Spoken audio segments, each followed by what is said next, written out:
Ve čtvrtek 11. června byl oficiálně zahájen provoz výtvarné galerie Jona v prostorách nového multifunkčního domu na ulici Štefánikově naproti pivovaru. Pronajaté prostory budou společně využívat Jana Povalová a Zoltán Kys. Galerie Jona působí v Kopřivnici již 8 let, doposud ale sídlila na ulici Kapitána Nálepky.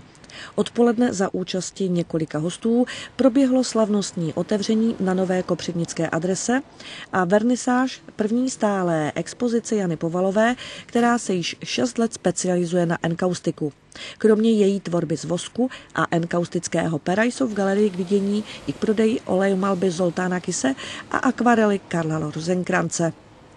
Mimo místní autory také vystavují Miroslav Dil, Antonín Filip, Miroslav Hanzelka, Ivo Ševčík a Karel Kopřiva.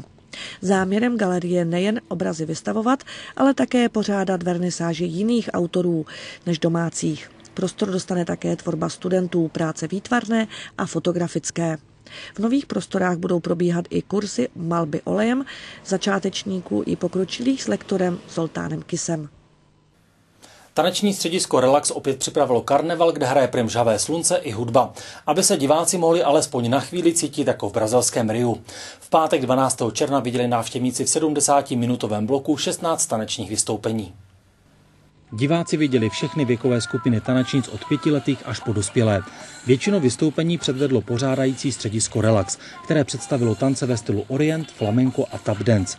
3 choreografie připravila Pavla Jeřábková s dětmi navštěvujícími taneční kroužky Domu dětí a mládeže Vlnky a Elma Dance.